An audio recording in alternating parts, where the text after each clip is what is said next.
voltar e tomar o Egito para si. Então, numa astúcia, numa intenção maligna, eles começam a oprimir os filhos de Israel, eles começam a impor trabalhos forçados e pesados sobre a nação, sobre a qual pairava uma promessa de Deus. E na sequência do texto diz que eles começam a clamar ao Senhor, eles começam a crescer exponencialmente. E o faraó ele começa a dizer, ele chama as parteiras do Egito e dá uma instrução a elas, dizendo que toda criança que nascesse homem, que fosse macho, elas deveriam matá-lo do parto. Só que elas não fizeram assim, eles continuaram crescendo.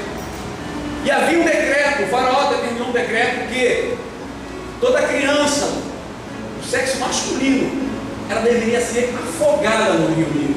Ela deveria ser jogada aos crocodilos que haviam no rio Nilo.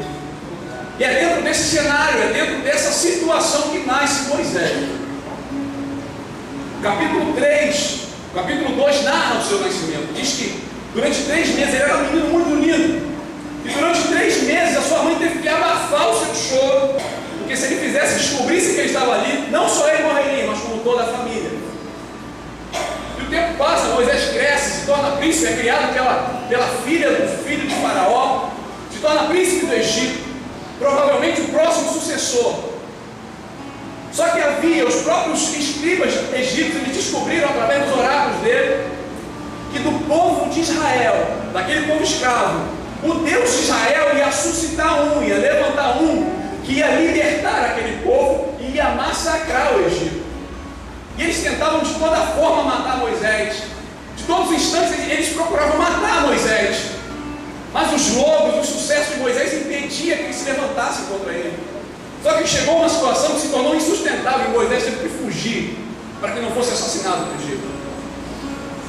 E quando Moisés foge, ele já está com seus 40 anos de idade. Já passou o seu primeiro período, sua primeira fase. E quando a Bíblia retorna a falar de Moisés, é justamente no capítulo 3. E começa dizendo que Moisés apacentava as ovelhas do seu sogro, Jetro. E ele ia levando as ovelhas para o lado do deserto, para o lado do Horebe, até que chegou a Horebe. E diz assim, monte de Deus. E a minha atenção foi totalmente voltada para esse primeiro versículo, que até então, irmãos, olha que eu leio a Bíblia desde 8 anos de idade. Eu nunca havia percebido o que Deus me fez perceber essa semana.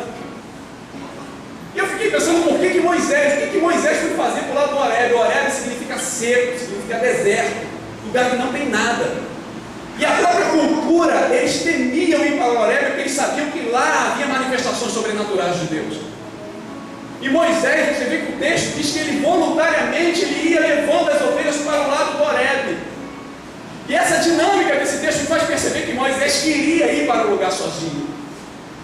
Me faz perceber que Moisés queria estar sozinho. Ele queria estar longe dos olhos de sua esposa Zípora, dos seus 2 filhos, Gerson e Eliezer. Ele não queria estar debaixo dos olhos de Jetro, seu sogro. Ele queria estar sozinho em Horebe com Deus. Sabe lá por que Moisés queria estar sozinho? Talvez frustrado porque não teve sucesso no Egito. Talvez naqueles 40 anos que ele passou antes de Deus, antes desse momento, ele estava lá se questionando por que ele não conseguiu ser um bom príncipe.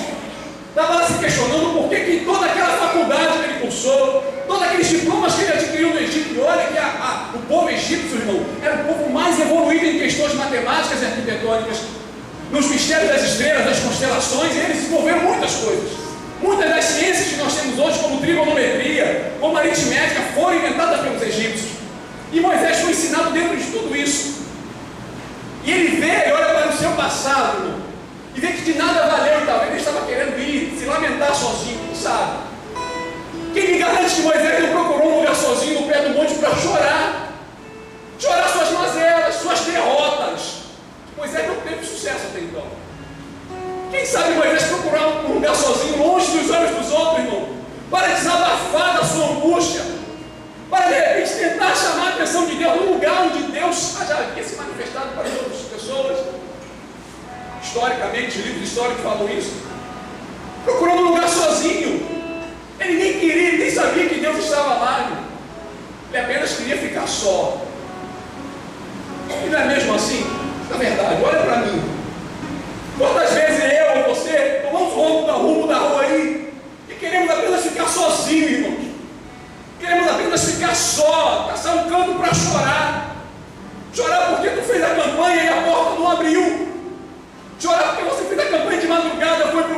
Deus ainda não te respondeu.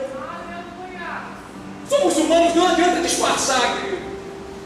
Salmo 139 diz que Senhor, tu me sondas e me conheces. Aleluia! Tu conheces o meu levantar e o meu deitar, e de longe tu penetras nos meus pensamentos. Jesus maravilhoso! E eu fiquei pensando por que Deus estava atraindo Moisés para aquele lugar deserto, lugar sozinho.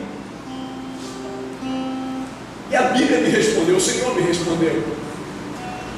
Livro do profeta Oséias, capítulo 2, versículo 14, diz assim: o Senhor falando com Oséias acerca de Israel: eis que eu a atrairei e a levarei para o deserto, e ali lhe falarei ao coração. Aleluia!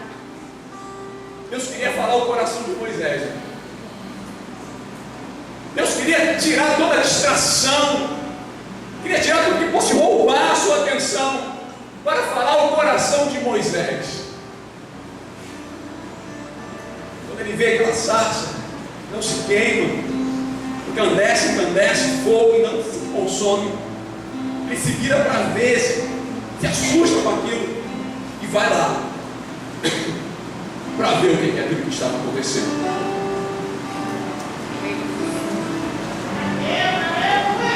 Bendito seja o nome do Senhor. Quando ele se aproxima da sarça, acontecem duas coisas muito significativas. A primeira, Deus chama-o pelo nome. Quando Moisés se aproxima da sarça, quando Moisés se aproxima da presença do Senhor, Deus fala: Moisés, para aí mesmo. Ou melhor, ele diz: Moisés, Moisés. Ai, irmão. Chamar alguém pelo nome naquele contexto sociocultural era muito mais do que nós entendemos hoje. Chamar uma pessoa hoje pelo nome denota que você conheceu ela em algum lugar, viu o nome dela escrito, viu ela na TV, está aqui hoje, de repente você sabe que meu nome é Eduardo, você passa aí por mim e me chama pelo nome, mas não sabe quem eu sou. Naquela situação, quando Deus chamou Moisés pelo nome, era o mesmo que Deus está dizendo: eu te conheço. Eu sei quem você é. Quando Deus chama Moisés pelo nome, Deus estava dizendo a Moisés que conhecia toda a sua história e sabia os motivos que o tinham levado àquele lugar deserto, àquele lugar seco. Chamar alguém pelo nome não significa uma intimidade, um conhecimento profundo daquela pessoa. E quando Deus chama Moisés pelo nome, é o mesmo que Deus está dizendo: eu conheço a tua história. Eu conheço as ondas daquele rio que quase te afogaram. Eu conheço aqueles crocodilos que tentaram te devorar. Eu conheço a tua história. Eu sei quem você é. Ai, irmão. O Senhor te conhece. Ele sabe o teu nome. Ele conhece você, não como eu conheço. Não como a nossa sociedade conceitua conhecer alguém. O conhecimento de Deus vai além de qualquer conceito que você possamos compreender.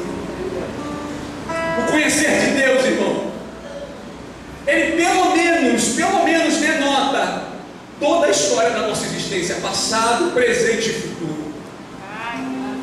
Quando Deus te chama pelo nome, Ele está dizendo que conhece a tua história. Ele está dizendo que Ele te viu.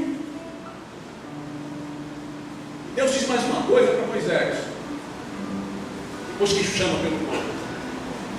Deus diz a Moisés o seguinte: Moisés, tire as sandálias dos seus pés, porque o lugar que você está é santo.